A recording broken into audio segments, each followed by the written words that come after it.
physically dangerous, and the government prohibits dumping or burning.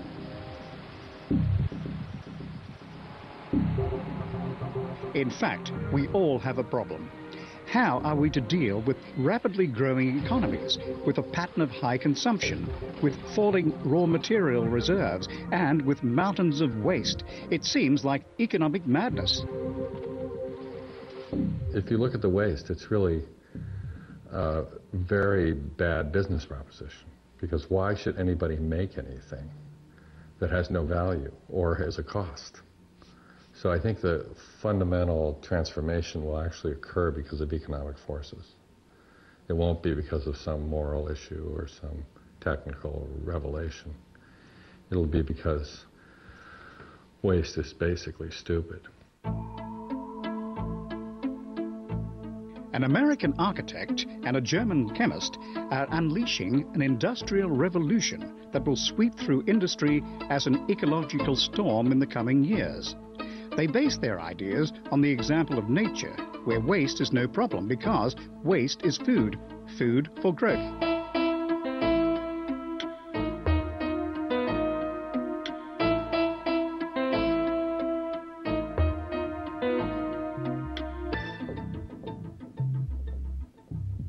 In the Rhine Valley in Switzerland, there is an old textile factory, Rona. In the early 90s, the company was faced with the choice: move or come up with a solution for their waste problem. The former CEO, Albin Kalen, had no idea how to solve that problem. We want to try to solve the waste problem, get rid of the waste in a more adequate way. We wanted to use the waste that we produced at the mill. We wanted to burn that at the mill to save oil. And the officials came and they said, "You're not allowed to do this."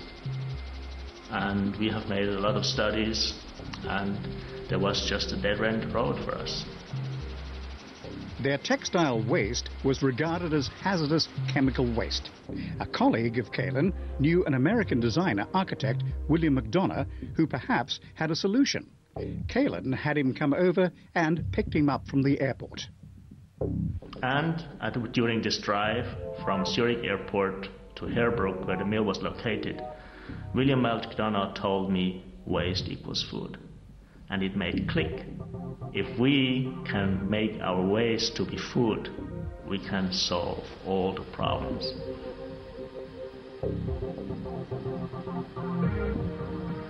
Make the waste completely harmless for man, plant and animal. In other words, make the textile fully biodegradable. That was the solution. But how can you achieve that with the synthetic fibers and the very toxic dyes used by Rona? On the advice of the American designer, Kalen asked the German chemist Michael Braungart to look at these problems. And I was really very nervous, because Michael Braungart had a Greenpeace history. And as industrialist I was, to let someone, a former Greenpeace activist, into the mill, you don't feel so easy. Braungart may have been a Greenpeace activist, but he also happened to be the best ecological chemist in the world. There began a search for strong natural fibers. They chose a mix of cotton and rami, a very tough plant fiber. But the toxicity of the dyes proved to be an almost insuperable problem. And we tried to contact all dye chemical manufacturers around the world, and we wanted that they present all their details of environmental safe products, and all of them said, "We are not going to work with you. We are not going to open our books." In the end, they found the chemical company Ciba-Geigy prepared to cooperate with them. A search began among 1,600 different dyes. They found only 16 dyes that were completely harmless, but with them they could create any required color. Rona was now able to manufacture high-quality compostable textiles, used among other things for covering airplane seats. Rona's problem was solved. From the textile waste, the factory makes felt that is sold to local farmers. They use it to cover their strawberry plants in the winter. The felt decomposes completely and thus becomes food for the plants. The problem of waste water from the factory was solved at the same time. It now comes out of the factory cleaner than it goes in. Kalin was convinced. He became a committed fan of the German chemist and the American designer. It changed my life. Really changed my life. Because it's such an easy solution. And no one actually thought of it before in this way. And I have been discussing it with a lot of people before, with technicians, engineers, people from other industries, and they're all stuck in the dead-end road. And this, for me, this was the solution.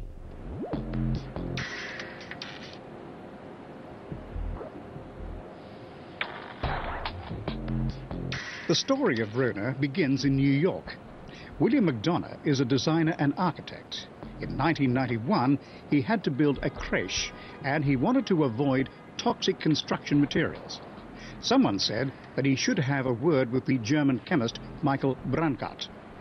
I had heard about him as the most important ecological toxicologist that I could meet. Yeah, when I first met Bill McDonough, it was when I was opening an office of my institute in New York. So I went to the opening party. Bill McDonough came half hour earlier. I was the first one there. We had a real nice place in the East Village.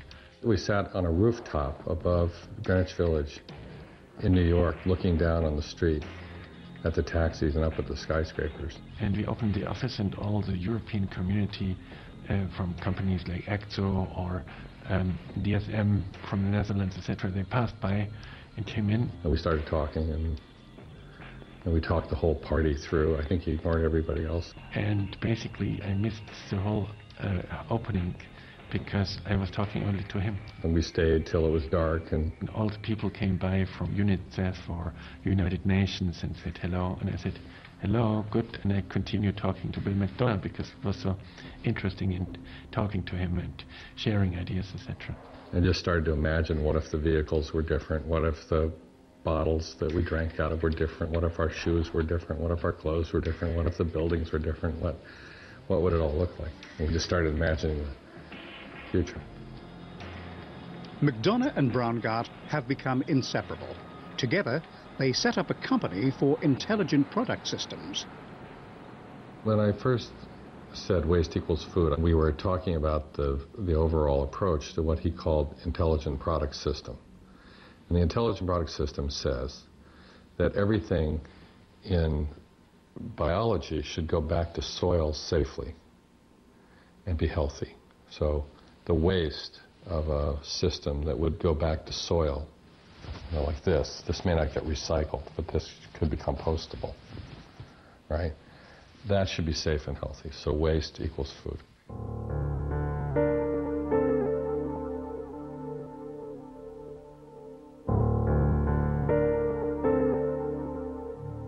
We are the only ones who take materials and put them into landfills. So we make waste.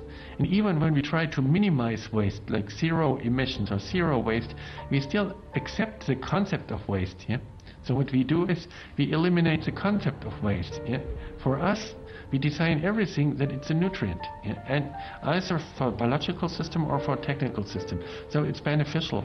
So we look at a cherry tree in spring and say, look, what a waste of energy, what a waste of materials. But every material of this cherry tree is beneficial. Every material becomes a nutrient, goes back in a biological cycle. And the more blossoms from the cherry tree are there, the better it is. So we generate systems which are beneficial. And in this case, we say waste equals food. Yeah? Not like McDonald's, where food equals waste. Yeah? It is different. We go there and look that every material is beneficial. Yeah? And so that the more waste we have, waste in brackets, the better it is. Yeah? So it's not about like clean or production or that. Yeah?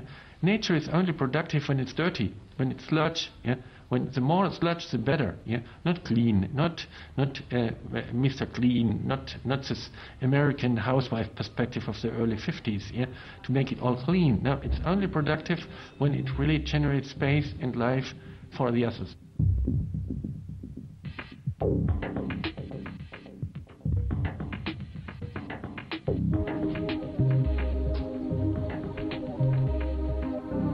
Ja, meine sehr verehrten Damen und Herren, wir stellen... At a recent press conference, Mr. Grupp, director of the German clothing manufacturer Trigema, proudly announced his latest product.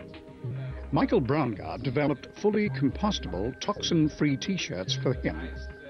The T-shirts are a typical product of the Braungart and McDonough philosophy.